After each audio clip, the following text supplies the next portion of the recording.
I have 2 implants in here as well, so they had to drill metal poles into my jawbone. Really horrific. Hi, I'm Nina Nesbitt and this is my Women's Health body scan. The thing I love most about my body is that I'm a female, because we're just great. I feel like females are literally like a work of art. I feel like when you go to a museum, you always see naked women because we just look great. So yeah, that's my favourite thing, that I'm a female. And I can actually I can grow a life inside of me. I look fab, and yeah.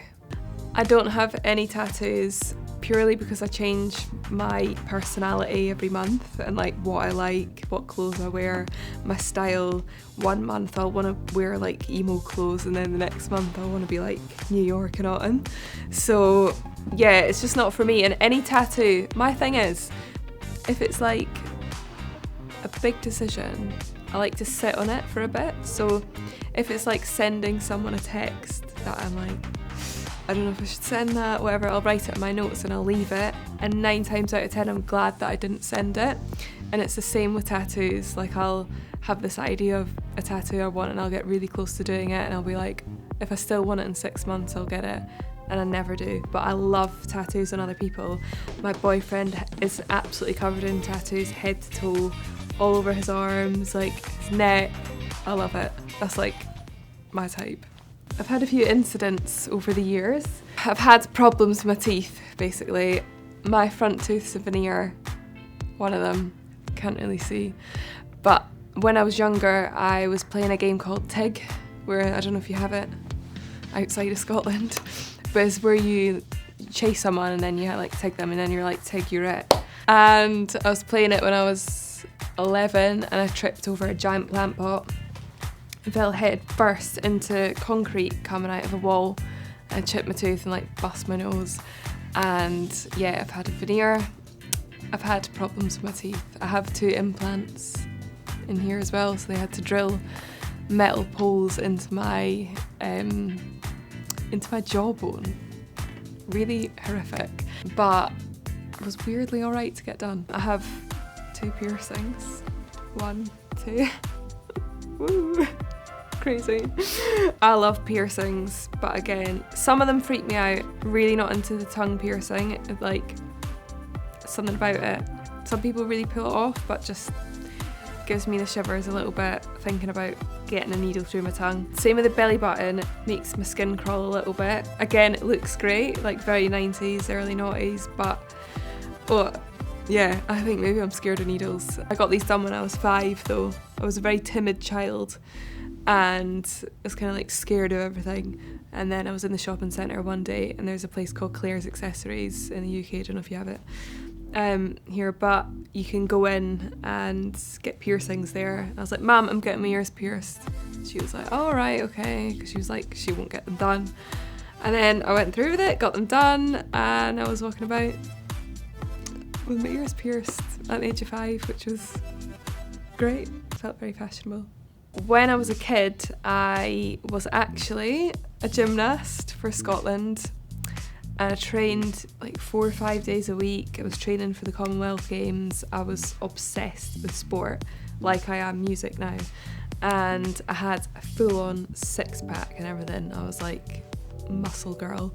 And then I kind of discovered teenage things like boys and WKDs, and I stopped gymnastics and kind of got into music. But I feel like I don't need to do too much for the muscle to come back, because I think it's like under there hiding.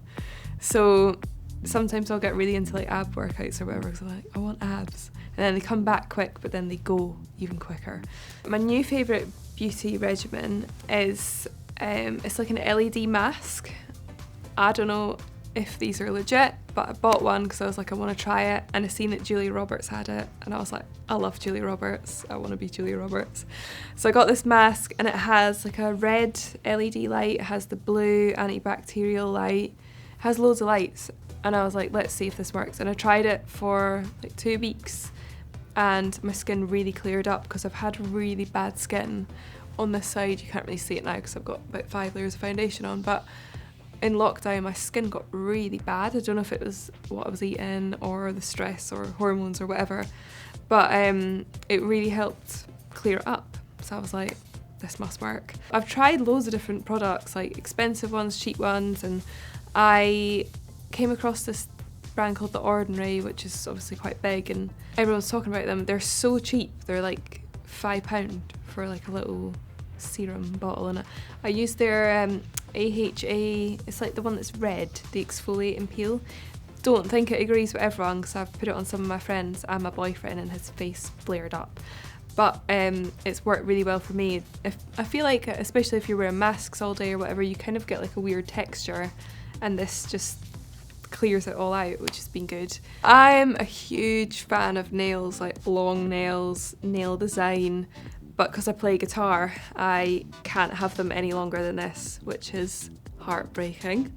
But in lockdown, because I couldn't go to, it was a lockdown in the UK, you couldn't go to the hair salon or the nail bar, so I bought a whole gel kit. So I have like every gel colour, I have the UV light thing, I have like the sculpting gel that you can do like 3D design, like I get really into it.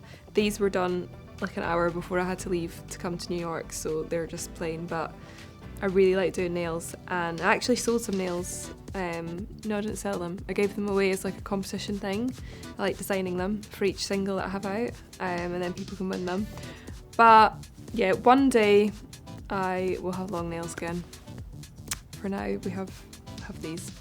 I had like anxiety disorder as a teenager. When I was 16, I got diagnosed with it because I was having panic attacks all the time, and I didn't know what was wrong with me. I thought I was dying, I thought I was having a heart attack or whatever, and then I realised it was panic attacks, and they were actually like harmless but felt really harmful to your body. And then I kind of got on top of that and didn't really experience anything like that. And then when lockdown hit and loads of stuff was going on in my personal life at the same time, they came back, and I'd literally not had panic attacks in so long. I was like, oh my god, I felt completely overwhelmed by everything.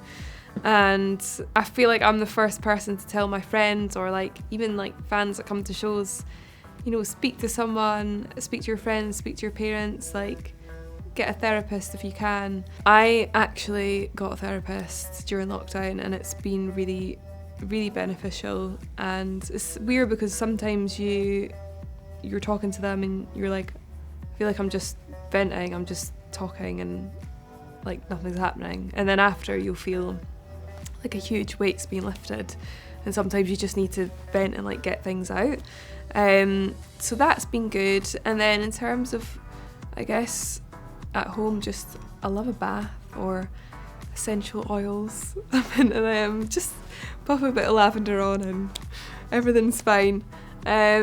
Scented candles, just things that relax me, because I think I'm quite an uptight person, and I think if you're someone that's got anxiety or whatever it is you suffer from, you can be very on edge, and just little things in the room like the lighting or the smell of like a scented candle or like an essential oil, just, I know it sounds really like wanker, but like just something that tickles the senses, shall we say.